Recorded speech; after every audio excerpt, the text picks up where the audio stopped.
Oktober.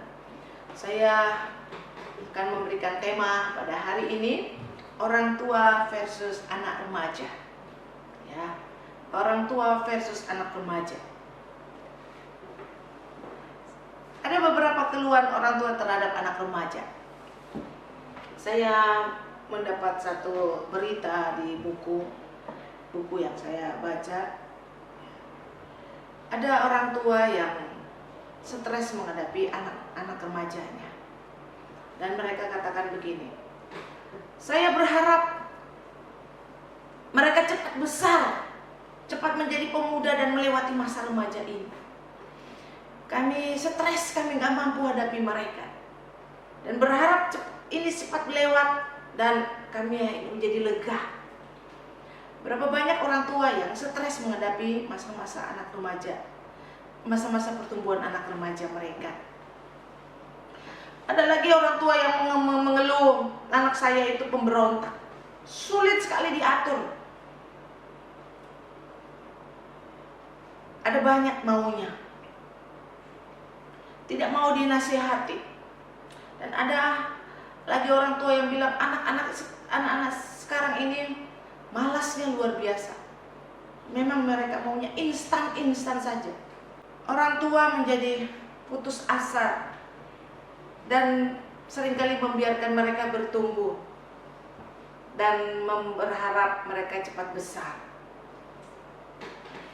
Ya, kita akan lihat apakah pandangan-pandangan seperti ini dapat membawa anak kepada pengharapan yang alkitabiah.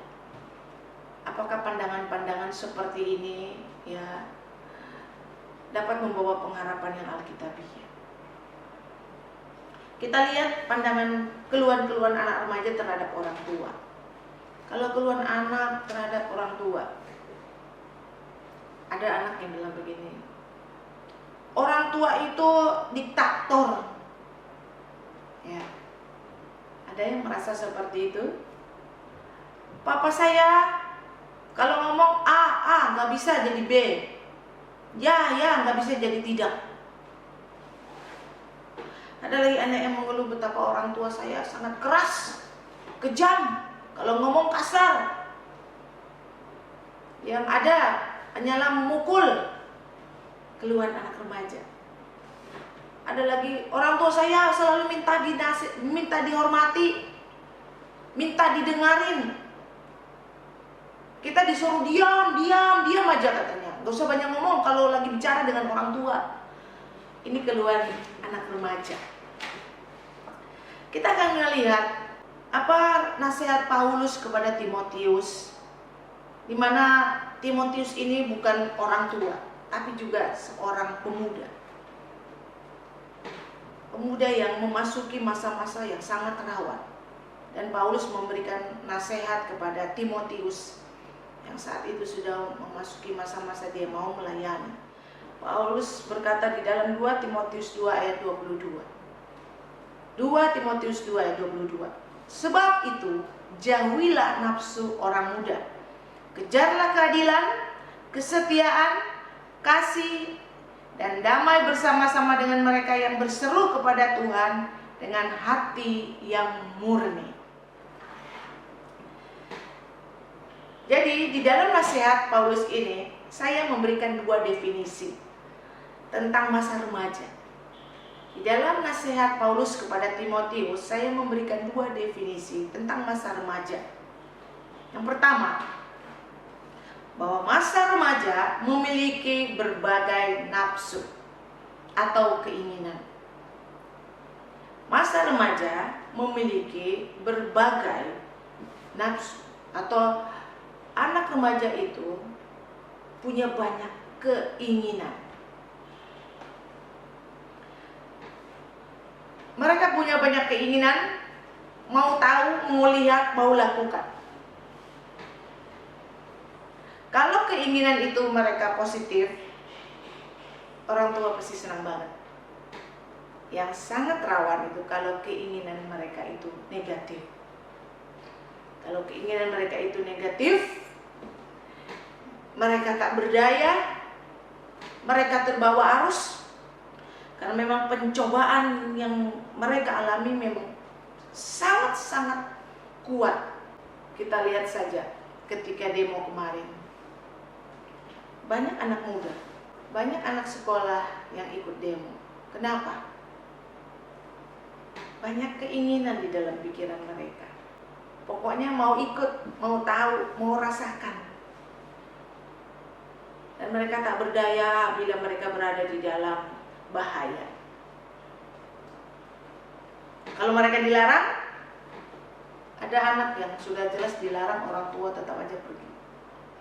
Di luar dia bilang apa? Wah, orang tua saya nggak ngasih, tapi saya sembunyi-sembunyi aja ikut. Akhirnya orang tua mencap mereka apa? Pemberontak. Sulit sekali menghormati orang tua. Tidak tahu diri. Anak nggak mau taat, anak nggak mau dengar-dengaran. Ya, mengapa hal ini terjadi? Ada banyak keluhan orang tua tentang anak remaja. Kenapa? Karena orang tua seringkali hanya melihat pemberontakan mereka. Orang tua hanya melihat sisi luar daripada anak remaja. Orang tua tidak melihat bahwa mereka sedang memiliki banyak sekali keinginan di dalam hati mereka. Orang tua tidak melihat mereka itu hidup di masa pencobaan yang sangat kuat. Mereka itu hidup, anak remaja ini, di dalam masa pencobaan yang sangat kuat. Dan mereka tidak mampu melewati pencobaan itu. Mereka masih remaja. Kalau pencobaan itu duniawi, hal-hal yang berdosa di hadapan Tuhan, mereka tidak mampu hadapi itu. Ini yang menjadi pergumulan orang tua. Menjadi pergumulan orang tua sekarang ini. Kita akan lihat mengapa hal ini bisa terjadi. Kenapa hal ini bisa terjadi? Karena kesempatan yang terabaikan. Kesempatan yang terabaikan. Seorang remaja cerita. Dia bilang, di rumah dia ditemani oleh pembantu kalau bikin tugas. Belajar, pembantu yang temani. Ke sekolah, pembantu. Makan juga pembantu. Curhat pun akhirnya juga sama pembantu. Kalau giliran nilai raportnya jelek, orang tua marah-marah. Orang tua emosi dan menganggap anak gak tahu diri, gak menghargai betapa orang tua berjuang, susah payah kerja, cari uang buat dia. Orang tua jadinya menuduh anak, gak tahu diri, gak menghormati orang tua. Orang tua kebanyakan akhirnya mengancam anak-anak, menuduh, mengancam. Pernahkah kita diskusi dengan mereka? Jadi pertanyaan bagi kita, pernah gak kita berdiskusi dengan mereka? Berapa lama kita diskusi? Jangan kita bilang pernah, tapi cuma 2 menit. Berapa lama? Seringkah kita mengambil waktu dengan mereka? Pernah kita bertanya tentang sekolahnya? Pernahkah kita bertanya tentang bagaimana dia sedang mengalami berbagai keinginan? Apakah kita tahu apa keinginan dia sekarang ini? Apakah kita tahu segala keinginan-keinginan yang dia ingin capai di masa remajanya? Pernah kita bertanya tentang teman-temannya, perjuangan dia di sekolah, bagaimana dia menghadapi teman-temannya, menghadapi sekolahnya, tugas-tugasnya? Pernahkah kita mengambil waktu bersama dengan orang tua? Pernahkah kita mengambil waktu bersama dengan anak remaja kita? Seorang ibu diskusi dengan saya. Dia bilang begini, suami saya cemburu dengan saya. Ya, cemburu dengan saya. Kenapa? Dia bilang, karena anak-anak hanya dekat dengan kamu katanya, sama saya enggak. Dan suaminya bilang begini, kamu racuni apa sama mereka sehingga mereka cuma mau dekat dengan kamu? Racuni itu artinya kamu kasih apa, ya, jimat apa kek sama mereka sampai mereka cuma mau taat, cuma mau dekat dengan kamu. Saya tanya, kenapa bisa begitu? Dia ngomong begitu. Ya iya, ayahnya itu hanya diam, lebih banyak diam di rumah. Kalau sudah pulang kerja, duduk, udah ngapain depan TV, tidak mau lagi diganggu oleh anak-anaknya. Kalaupun mau ngomong sama anak, yang ada hanyalah apa? Sudah belajar, sudah makan, ya, sudah berdoa.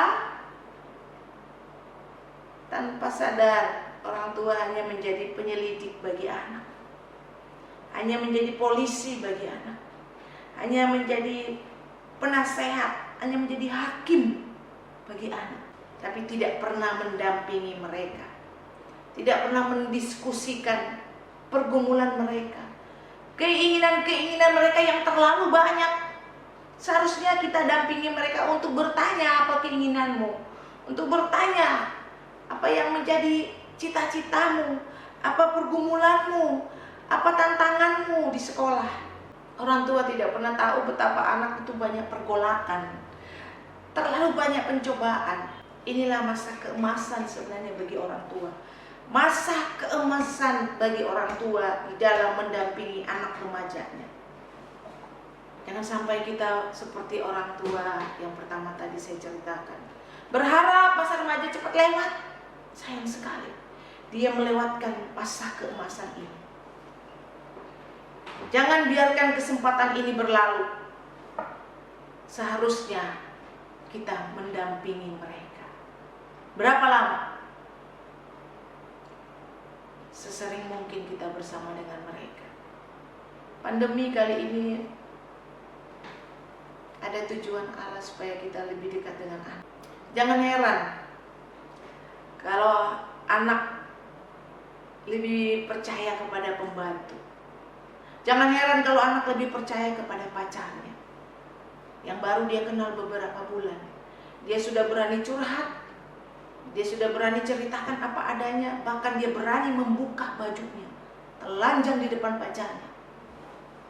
Padahal dia baru beberapa bulan kenal. Jangan heran, karena dia percaya kepada orang yang baru dia kenal daripada orang tua yang sudah sekian tahun bersama dengan anak remajanya. Jangan heran kalau anak kita mencari orang lain untuk dia curhat. Anak lebih percaya orang lain daripada orang tua. Sehingga kalau saya baca di kisah-kisah bagaimana anak remaja menjadi korban penculikan, cuma kenal sebentar di sosmed, dia berani bertemu, dia diculik, dia diperkosa, dia hilang. Karena mereka berani lebih percaya kepada orang baru daripada orang tua yang sudah sekian tahun mendampingi mereka. Kenapa? Mereka tidak percaya kepada orang tua mereka. Kenapa? Karena tidak dekat. Mereka hanya melihat orang tua mereka seperti hakim, seperti penyelidik yang sebentar-bentar bertanya, mencari tahu kesalahan dia saja, yang ingin menyelidiki kesalahan dia, ingin menghukum dan hanya menuduh, menasihati terus tanpa adanya diskusi. Masa keemasan ini saatnya kita diskusi dengan anak remaja. Anak akan percaya kita kalau kita juga berani cerita siapa diri kita. Bagaimana anak mau cerita kepada orang tua kalau orang tua sendiri nggak berani cerita siapa diri dia? Ceritakan masa muda kita, ceritakan perjuangan-perjuangan hidup kita, ceritakan apa yang kita alami kepada anak remaja. Dia pun akan cerita apa yang dia alami. Terkadang orang tua memberi batasan kepada anak. Nggak boleh dengar ini, nggak boleh dengar ini urusan orang tua. Dia nggak berani diskusi dengan anak. Jangan heran kalau anak pun nggak berani diskusi dengan kita. Anak nggak percaya dengan kita sehingga dia lebih percaya dengan orang di luar sana. Yang kedua, dari 2 Timotius 2 ayat 22 saya memberikan definisi masa remaja menurut Alkitab. Masa penuh peperangan. Yang kedua, masa remaja itu adalah masa penuh peperangan. peperangan spiritual atau peperangan hati. Paulus ingatkan Timotius, jangan biarkan hatinya dikendalikan oleh nafsu-nafsu jahat. Jangan biarkan hatimu dikendalikan oleh nafsu-nafsu jahat. Memang semua umur manusia kita itu punya peperangan rohani ya. Tapi peperangan anak remaja itu peperangan yang sangat rawan. Sangat-sangat berbahaya kalau kita tidak dampingi mereka. Mereka cenderung mengagungkan, mengidolakan ya, mengagumi sesama mereka daripada mengidolakan Tuhan. Di hati mereka diisi oleh teman, idola mereka, sahabat mereka. Belum ada mereka mengisi hati mereka dengan Tuhannya. Bajunya ditiru, rambutnya ditiru, karena mereka sangat mengagumi orang lain, sahabat mereka. Kita harus tahu bahwa anak remaja itu penuh peperangan hati ya. Hati mereka ini diisi oleh teman, sehingga dia mau lakukan apa saja demi sahabat dia. Sahabatnya suruh apa dia mau lakukan, karena di hati dia sahabat. Satu kali seorang anak ya, dia sudah berhenti sekolah, dan kita bilang supaya kamu mau sekolah lagi, sayang untuk masa pemudamu kamu tidak sekolah lagi. Dia bilang mau, tapi kemudian dia berubah. Kenapa kamu gak mau sekolah? Dia bilang, saya gak mau kehilangan teman geng saya. Padahal kan nanti sekolah juga dia punya teman, tapi dia bilang, saya gak mau kehilangan teman geng saya. Kalau saya sekolah kan berarti saya tidak bertemu mereka lagi. Bayangkan. Tahukah kita betapa di hati anak-anak remaja sekarang, peperangan hati mereka ini, hati mereka ini lebih banyak diisi oleh hal-hal duniawi. Masih sangat-sangat rawan kalau kita nggak dampingi mereka. Di hati mereka hanyalah kesenangan, main terus, mau main HP terus, sehingga kalau disuruh susah. Sehingga orang tuanya bisa bilang pemberontak, anak nggak tahu diri, susah diatur. Kita nggak ngelihat di hati mereka. Mereka sedang berperang. Mereka sendiri sedang berperang. Bagaimana hati mereka itu seharusnya diisi oleh Sang Ilahi, diisi oleh firman Tuhan. Tapi karena peperangan ini begitu dahsyat, mereka pasti kalah. Coba kita bayangkan anak kita masuk dalam peperangan yang sesungguhnya. Kalah mereka remaja. Mereka harus didampingi kesenangan yang ada di dalam hati mereka. Teman, HP, bahkan pornografi. Satu kali anak-anak panti yang sudah remaja sekarang ini, anak-anak panti sekarang udah remaja, yang kami bimbing, dari kecil mereka sudah mendengarkan firman Tuhan. Siang malam, pagi-pagi dengar firman Tuhan, siang ibadah, doa, malam juga doa. Satu kali ditanya kepada anak remaja, apakah ada Tuhan di hatimu? Tuhan gak ada, katanya. Bagaimana perasaan kita ketika mengetahui hal ini? Yang ada di hati anak adalah kesenangan, mengagumi sahabat-sahabatnya, ingin diterima oleh teman-temannya, dan dia rela lakukan apa saja. Meskipun hal itu dosa dia lakukan, yang penting dia diterima oleh sahabat-sahabatnya. Mereka, anak remaja itu sedang mencari tujuan hidup. Disinilah peran kita sebagai orang tua untuk masuk dalam kehidupan mereka. Bagaimana supaya mereka tidak salah jalan? Bagaimana caranya kita menolong mereka? Karena pasti di dalam peperangan ini mereka kalah kalau mereka sendiri. Mereka pasti kalah kalau mereka sendiri, karena mereka belum tahu akibatnya. Mereka belum kuat, mereka belum punya kekuatan untuk melawan hal-hal duniawi yang menggoda mereka, peperangan yang mereka hadapi. Mereka belum kuat, belum ada kekuatan. Sehingga Paulus ingatkan Timotius, isilah hati mereka, hatimu dengan firman Tuhan. Isi hati anak remaja dengan firman Tuhan. Ketika Tuhan Yesus ada di dalam hati mereka,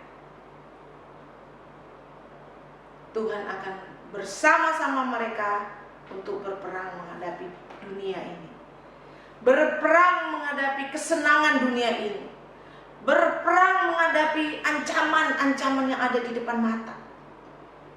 Tuhan akan bersama dengan mereka kalau Tuhan ada di hati mereka. Sehingga orang tua perlu mengisi hati anak remaja mereka dengan firman Tuhan. Jangan pernah menyerah, jangan pernah putus asa untuk terus berbicara tentang firman Tuhan dengan mereka, tentang kasih Tuhan yang begitu mengasihi mereka. Kisah seorang ayah yang pulang sampai malam karena kerja. Dia bilang dia sudah lelah jadi seorang dosen mengajar, dan ternyata sore harinya dia juga harus melayani orang-orang di dalam persoalan keluarga mereka. Sehingga dia pulang sudah malam, dia rasa tubuh dia yang sangat letih. Dia bilang saatnya dia akan istirahat. Dia berharap pulang ke rumah tidak ada lagi keluarganya yang bangun, tapi sudah tertidur, sehingga dia akan tidur dengan tenang. Dia merasakan kelelahan yang sangat-sangat lelah. Tapi ternyata ketika dia sampai di rumah, dia disambut dengan amarah anak remajanya. Anak remajanya sedang berteriak-teriak marah, sedang berantem dengan saudaranya. Ingin rasanya ayah ini marah, dia bilang. Ingin dia kasih tahu kepada anak-anaknya, kalian gak tahu betapa ayah sudah capek.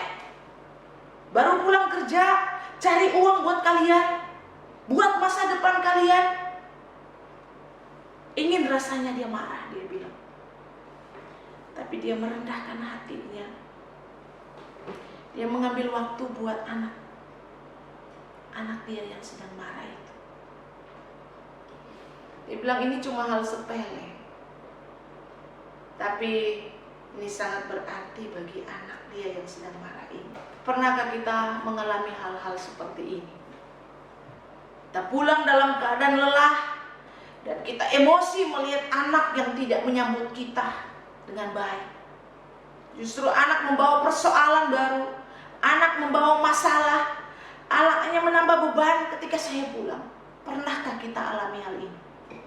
Dan kita emosi, kita marah, kita menganggap anak gak tahu diri, anak gak melihat bagaimana ayah atau ibu sudah berjuang untuk masa depan mereka. Apakah kita memberikan waktu buat anak ketika mereka membutuhkan kita? Apakah kita memberikan waktu buat anak ketika mereka sedangnya membutuhkan kita? Dia sedang marah, dia perlu didampingi. Dia perlu kekuatan untuk menghadapi peperangan hatinya. Hatinya sedang marah. Dia perlu ada pendamping untuk meredahkan amarah dia. Dan sering kali kita membiarkan anak kita menghadapi persoalannya sendiri. Kita bilang, gak tahu ayah lagi kerja, gak tahu ibu lagi kerja, selesaikan sendiri.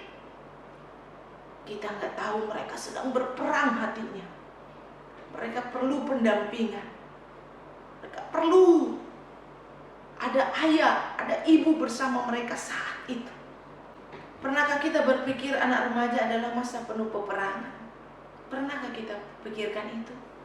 Atau kita hanya selalu lihat luarnya, anak pemberontak, anak suka ngelawan. Kita nggak ngelihat hati mereka penuh peperangan. banyak keinginan, penuh peperangan. Inilah yang kita harus bantu. Isi mereka dengan firman Tuhan, isi hati mereka dengan firman.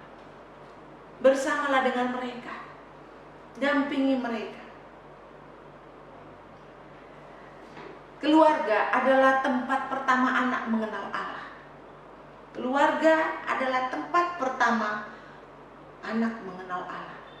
Keluarga adalah tempat Allah, adalah tempat anak menghormati Allah. Mari kita lakukan seperti yang Allah mau. Mari kita terus dampingi anak kita tanpa memperhitungkan waktu. Dampingi ketika mereka dalam peperangan hati mereka. Dan yakinlah Tuhan akan selalu membantu ketika hati mereka diisi oleh firman Tuhan. Tuhan Yesus memberkati. Tuhan, terima kasih buat firman-Mu. Tolonglah keluarga-keluarga yang sedang berjuang membesarkan anak remaja mereka. Tolonglah Tuhan, ketika mereka sedang berjuang membesarkan anak remaja mereka. Jangan biarkan orang tua putus asa dan menyerah. Jangan biarkan orang tua menyerahkan anak kepada orang lain dan membiarkan anak berjuang dengan sendiri. Tuhan, kasihanilah anak-anak remaja sekarang ini. Biarlah orang tua sekarang ini menyadari kerinduan yang paling dalam di dalam hati anak mereka. Keinginan-keinginan, peperangan-peperangan yang dihadapi oleh anak remaja. Biarlah orang tua tahu. Tuhan, tolong jemaat-Mu. Tolonglah keluarga-keluarga yang penuh dengan persoalan anak remaja ya Tuhan. Bapa, ini doa kami, di dalam nama Tuhan Yesus kami berdoa. Amin. Tuhan Yesus memberkati. Ini waktunya pemulihan terjadi. Keluargaku